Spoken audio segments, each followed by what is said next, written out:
और मेरे प्यारे भाई और बहनों, आप सभी को साल 2025 की बहुत बहुत शुभकामनाएं। अनेक नई संभावना लेकर आ रहा है। दुनिया की तीसरी बड़ी आर्थिक ताकत बनने की तरफ हमारी यात्रा इस वर्ष और तेज होने वाली है। आज भारत दुनिया में राजनीतिक और आर्थिक स्थिरता का प्रतीक बना है। मैं नया उत्साह, नई ऊर्जा अनुभव कर रहा था और वहां मुझे कुछ बालक बालिकाओं से भी मिलने का मौका मिला। ऐसा लग रहा था कि वह स्वाभिमान अपार्टमेंट की ऊंचाई जो है ना, उससे भी ऊंचे उनके सपने में देख रहा था। Swami Vivekanand Subharti University, one of the leading universities of North India. 250 acres campus, 220 plus professional and vocational programs, 20,000 plus students, state of the art infrastructure. Come and give wings to your career with Swami Vivekanand Subharti University, where education is a passion. NH 58, Meerut, Delhi, NCR. Kanta Majumdar जी, हर्ष मल्होत्रा जी, दिल्ली के उपराज्यपाल विनय कुमार सक्सेना जी, संसद में मेरे सभी साथीगण, विधायकगण और मेरे प्यारे भाई और बहनों, आप सभी को साल 2025 की बहुत बहुत शुभकामनाएं।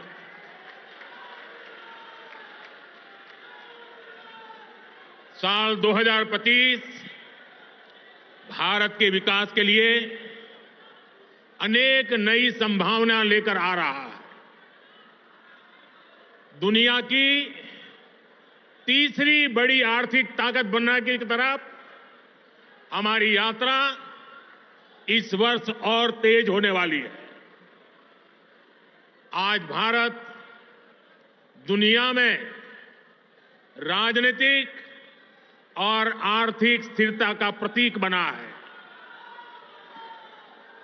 साल 2025 में भारत की ये भूमिका और सशक्त होगी।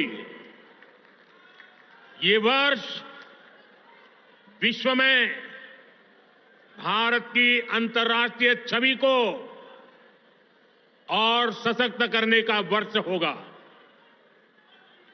ये वर्ष भारत को दुनिया का बड़ा मैन्युफैक्चरिंग हब बनाने का वर्ष होगा।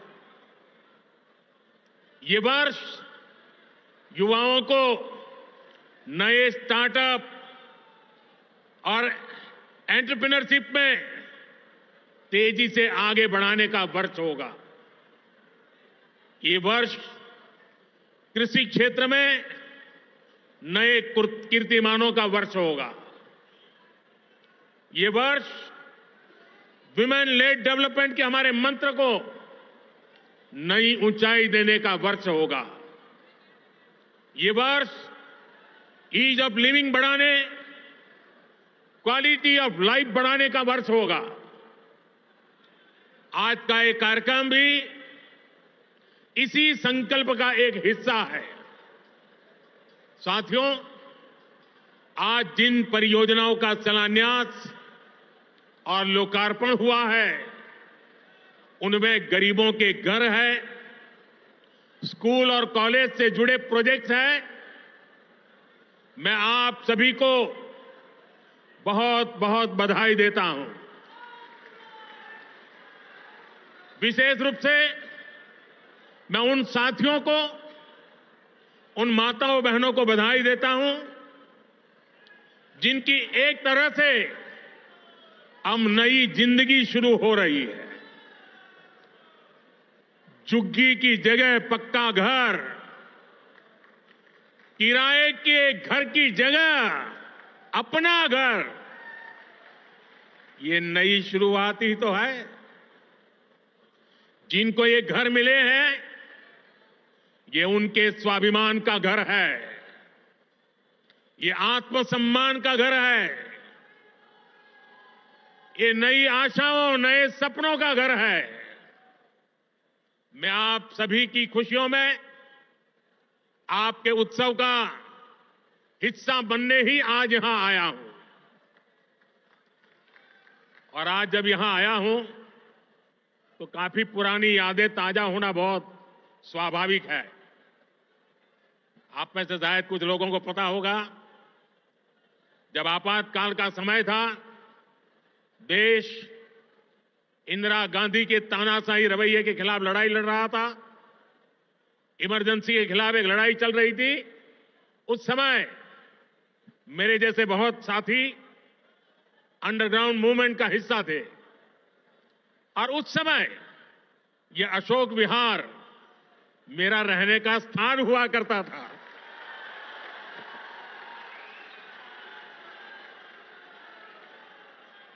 और इसलिए आज अशोक विहार में आते ही बहुत सारी पुरानी यादें ताजा होना बहुत स्वाभाविक है। साथियों, आज पूरा देश विकसित भारत के निर्माण में जुटा है।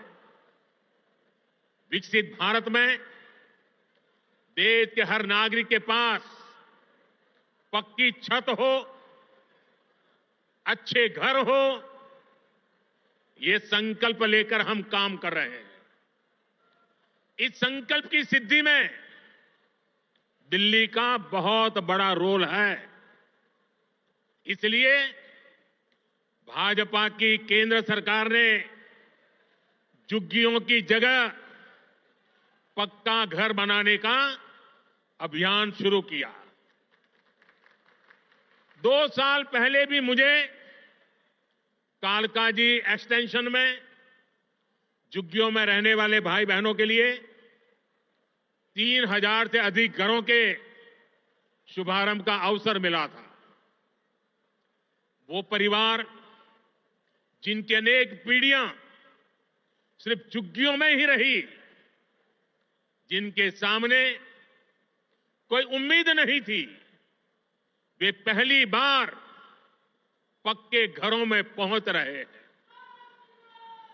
तब मैंने कहा था कि ये तो अभी शुरुआत है। आज यहां और 1500 घरों की चाबी लोगों को दी गई है। ये स्वाभिमान अपार्टमेंट्स गरीबों के स्वाभिमान को, उनकी गरिमा को बढ़ाने वाले हैं। थोड़ी देर पहले जब कुछ लाभार्थियों से मेरी बातचीत हुई तो मैं यही एहसास उनके भीतर देख रहा था। मैं नया उत्साह, नई ऊर्जा अनुभव कर रहा था। और वहां मुझे कुछ बालक बालिकाओं से भी मिलने का मौका मिला। ऐसा लग रहा था कि वह स्वाभिमान अपार्टमेंट की ऊंचाई जो है ना, उससे भी ऊंचे उनके सपने में देख रहा था। और साथियों, इन घरों के मालिक भले ही दिल्ली के अलग अलग लोग हों, लेकिन ये सब के सब मेरे परिवार के ही सदस्य हैं। साथियों, देश भली भांति जानता है कि मोदी ने कभी अपने लिए घर नहीं बनाया।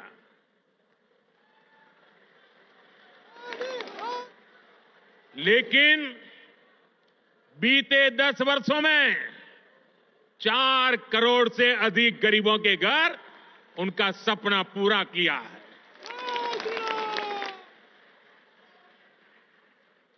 मैं भी कोई शीश महल बना सकता था,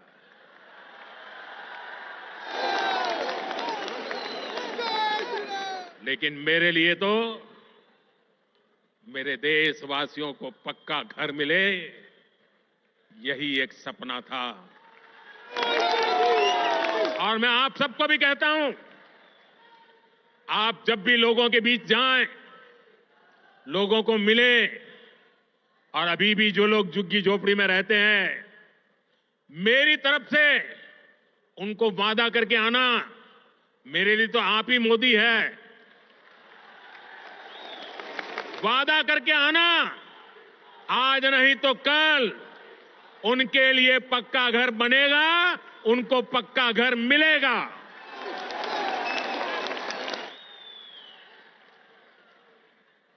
गरीबों के इन घरों में हर वो सुविधा है जो बेहतर जीवन जीने के लिए जरूरी है।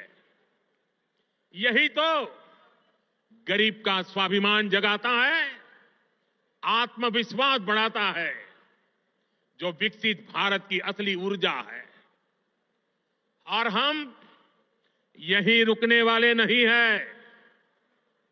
अभी दिल्ली में करीब 3000 ऐसे ही और घरों के निर्माण का काम कुछ ही समय में पूरा होने वाला है।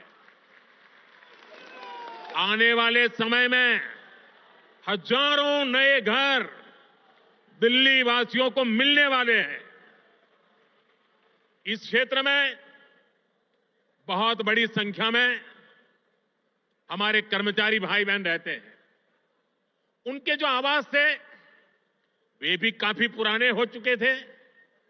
उनके लिए भी नए आवास बनाए जा रहे हैं। दिल्ली के अभूतपूर्व विस्तार को देखते हुए ही केंद्र सरकार रोहिणी और द्वारका सब सिटी के बाद अब नरेला सब सिटी के निर्माण को गति दे रही है।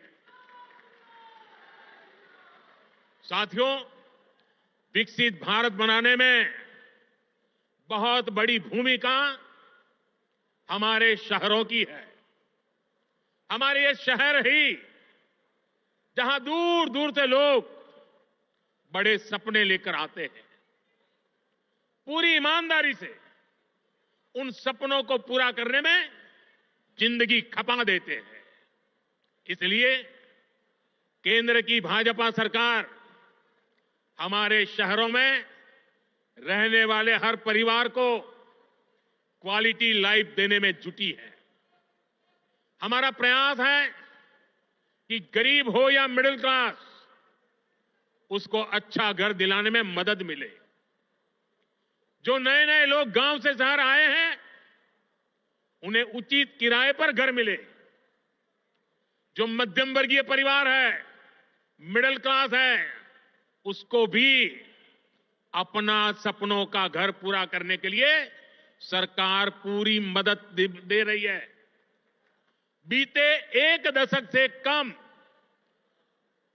लगातार ये काम निरंतर चल रहा है। बीते 10 वर्षों में प्रधानमंत्री आवास योजना शहरी, इसके तहत देश भर में 1 करोड़ से ज्यादा घर बने हैं। इसी योजना के तहत दिल्ली में भी करीब 30,000 नए घर बने हैं। साथियों, अब इस प्रयास को हमने और विस्तार देने की योजना शुरू की है। प्रधानमंत्री आवास योजना शहरी के अगले चरण में शहरी गरीबों के लिए 1 करोड़ नए घर बनने वाले हैं। इन घरों के लिए केंद्र की भाजपा सरकार ही मदद देने वाली है। साल में जिनकी आय 9 लाख रुपए से कम है, उन परिवारों को इस योजना का विशेष फायदा होगा। केंद्र सरकार मिडिल क्लास परिवारों को, मध्यम वर्ग के परिवारों का घर का सपना पूरा करने के लिए होम लोन के ब्याज में बहुत बड़ी छूट दी रही है। वो पैसे सरकार दे रही है। साथियों, हर परिवार का सपना होता है कि उसके बच्चे अच्छे से पढ़े, अच्छे से सीखे और अपने पैरों पर खड़े हो। देश में अच्छे स्कूल कॉलेज हो, यूनिवर्सिटी हो, अच्छे प्रोफेशनल संस्थान हो, इस पर भाजपा सरकार द्वारा बहुत जोर दिया जा रहा है। हमें सिर्फ बच्चों को पढ़ाना ही नहीं है, बल्कि वर्तमान और भविष्य की जरूरतों के लिए नई पीढ़ी को तैयार भी करना है।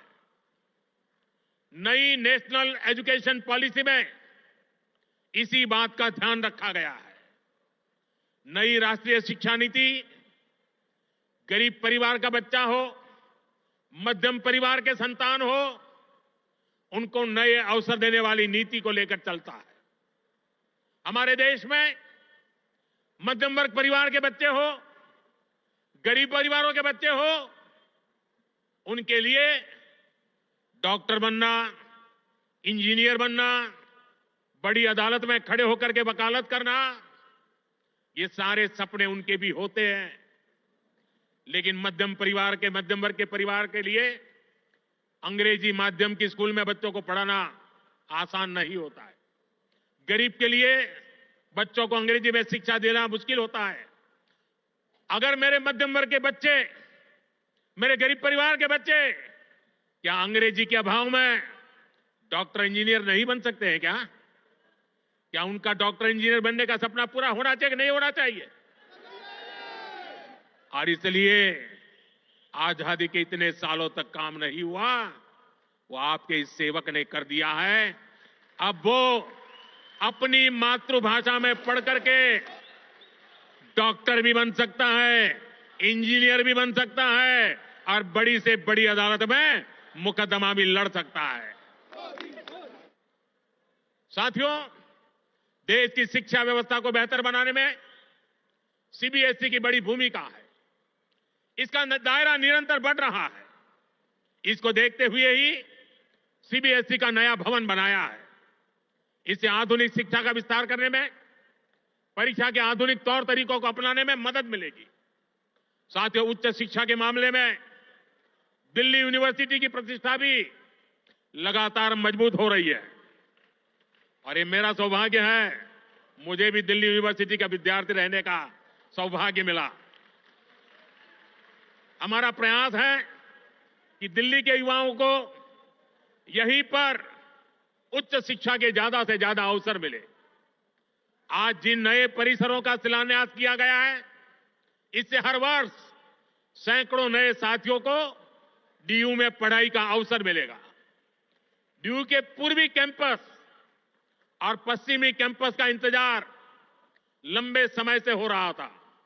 अब यह इंतजार खत्म होने जा रहा है। सूरजमल विहार में पूर्वी कैंपस और द्वारका में पश्चिमी कैंपस पर अब तेजी से काम होगा। वहीं नजफगढ़ में वीर सावरकर जी के नाम पर नया कॉलेज भी बनने जा रहा है। साथियों, एक तरफ दिल्ली में शिक्षा व्यवस्था के लिए केंद्र सरकार के प्रयास है, वहीं दूसरी तरफ यहां की राज्य सरकार का कोरा झूठ भी है।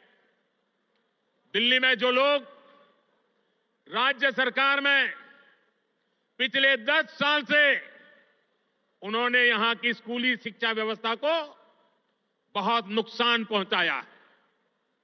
हालात यह है कि समग्र शिक्षा अभियान के तहत जो पैसे भारत सरकार ने दिए, ये दिल्ली में ऐसी सरकार बैठी है जिसको दिल्ली के बच्चों के भविष्य की परवाह नहीं है। जो पैसे शिक्षा के लिए भारत सरकार ने दिए, आधे पैसे भी पढ़ाई के लिए खर्च नहीं कर पाए लोग। साथियों, ये देश की राजधानी है। दिल्ली वासियों का हक है, उनकी सुशासन की कल्पना की है, सुशासन का सपना देखा है। लेकिन बीते 10 वर्षों से दिल्ली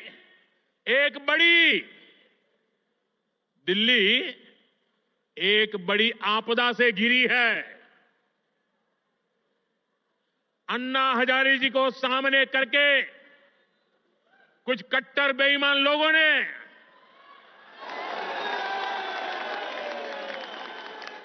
दिल्ली को आपदा में धकेल दिया। शराब के ठेकों में घोटाला, बच्चों के स्कूल में घोटाला, गरीबों के इलाज में घोटाला, प्रदूषण से लड़ने के नाम पर घोटाला, भर्तियों में घोटाला। ये लोग दिल्ली के विकास की बात करते थे, लेकिन ये लोग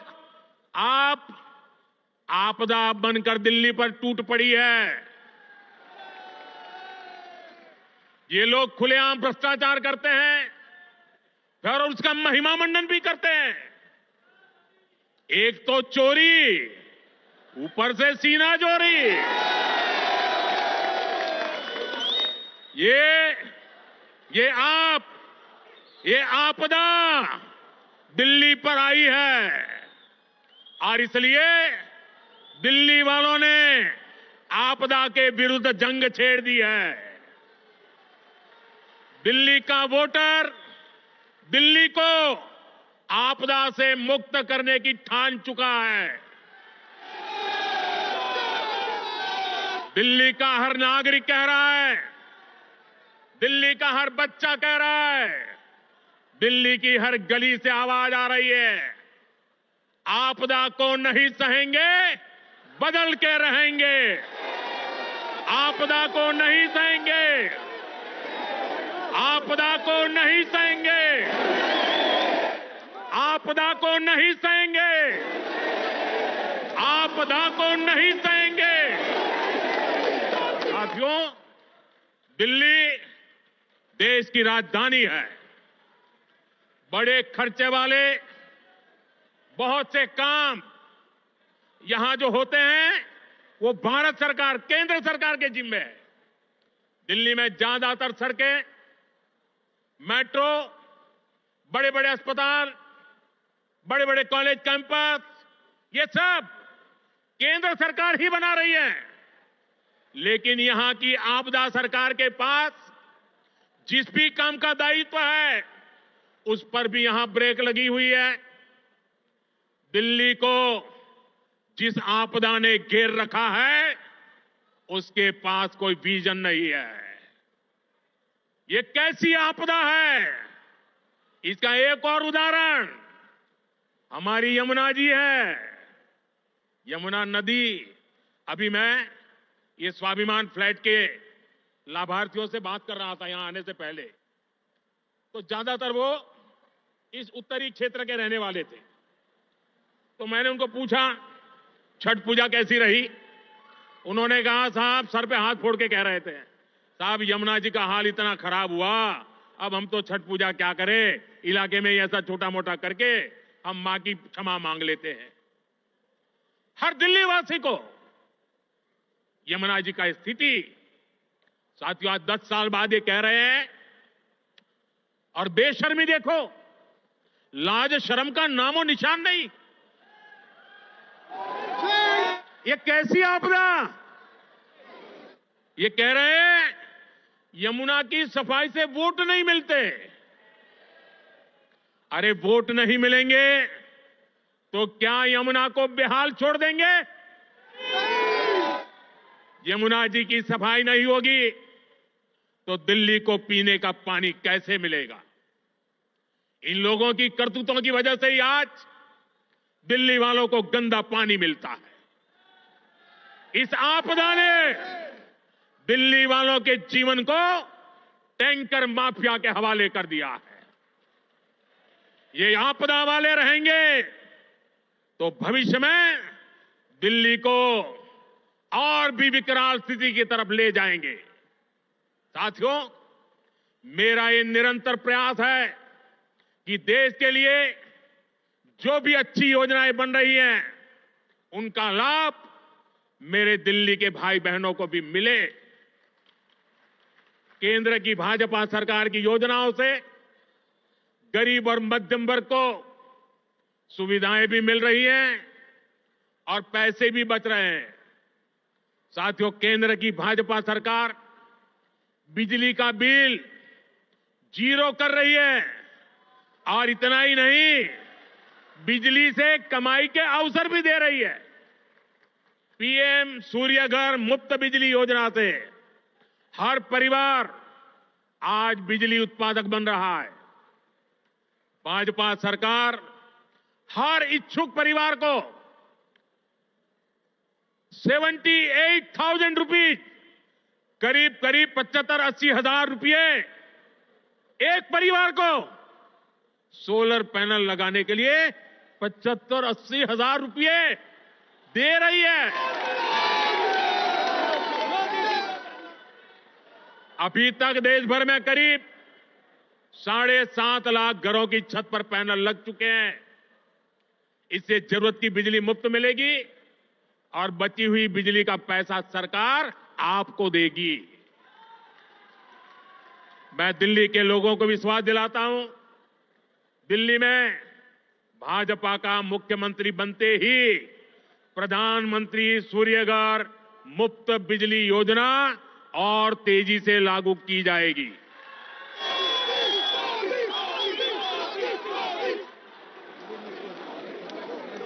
साथियों, आज दिल्ली के करीब 75 लाख जरूरतमंदों को भारत सरकार मुफ्त राशन दे रही है। एक देश एक ration card, one nation one ration card योजना ने दिल्ली के लोगों की बड़ी मदद की है। वरना कुछ साल पहले तक तो दिल्ली में राशन कार्ड बनाना तक मुश्किल था। पुराने अखबार निकाल के देखिए क्या क्या होता था। आपदा वाले तो राशन कार्ड बनाने में भी घूस लेते थे।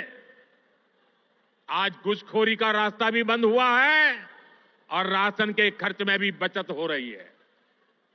साथियों, दिल्ली के गरीब हो, मध्यम वर्गीय परिवार हो, उनको सस्ती दवाएं मिले, इसके लिए करीब 500 जन औषधि केंद्र यहां दिल्ली में बनाए गए हैं।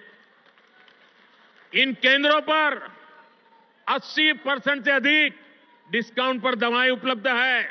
100 रुपए की दवाई 15 रुपया 20 रुपए में मिलती है। इन सस्ती दवाओं से दिल्ली के लोगों को हर महीने हजारों रुपए की बचत हो रही है। साथियों, मैं तो दिल्ली वालों को मुफ्त इलाज की सुविधा देने वाली आयुष्मान योजना का भी लाभ देना चाहता हूं। लेकिन आपदा सरकार को दिल्ली वालों से बड़ी दुश्मनी है। वे पूरे देश में आयुष्मान योजना लागू है, लेकिन इस योजना को आपदा वाले यहां लागू नहीं होने दे रहे। इसका नुकसान दिल्ली वालों को उठाना पड़ रहा है। और सबसे बड़ी बात, हमारे दिल्ली के व्यापारी देश भर में जाते आते रहते हैं। दिल्ली के प्रोफेशनल देश भर में जाते आते रहते हैं। दिल्ली के नौजवान देश भर में जाते आते रहते हैं, घूमने फिरने जाते हैं। हिंदुस्तान के किसी कोने में गए और कुछ हो गया, अगर आयुष्मान कार्ड होगा तो कार्ड वहां पर भी आपकी ट्रीटमेंट की गारंटी बन जाएगा। लेकिन ये लाभ दिल्ली को नहीं मिल रहा है, क्योंकि दिल्ली की आपदा सरकार आपको आयुष्मान से जोड़ नहीं रही है। और इसलिए हिंदुस्तान में कहीं गए, कुछ हो गया, ये मोदी चाहते हुए भी आपकी सेवा नहीं कर पाता है, ये आपदा के पाप के कारण।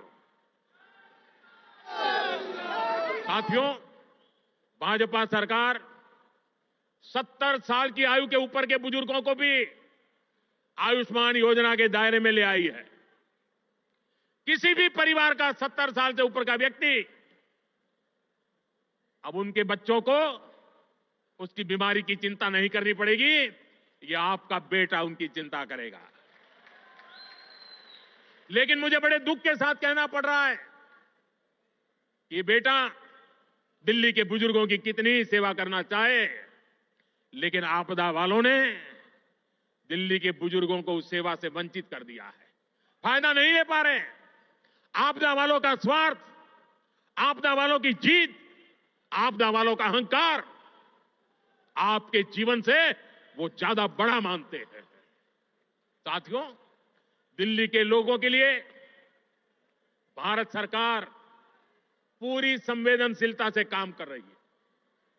दिल्ली की अनेकों कॉलोनियों को रेगुलर करके भाजपा सरकार ने लाखों लोगों की चिंता दूर की है। लेकिन यहां की आपदा सरकार ने, यहां की राज्य सरकार ने उन्हें आपदा का शिकार बना डाला। केंद्र की भाजपा सरकार लोगों की मदद के लिए स्पेशल सिंगल विंडो कैंप चला रही है, लेकिन आपदा सरकार इन कॉलोनियों में पानी की, सीवर की सुविधाएं तक ठीक से नहीं दे रही है। इसके चलते लाखों दिल्ली वासियों को बहुत परेशानी हो रही है।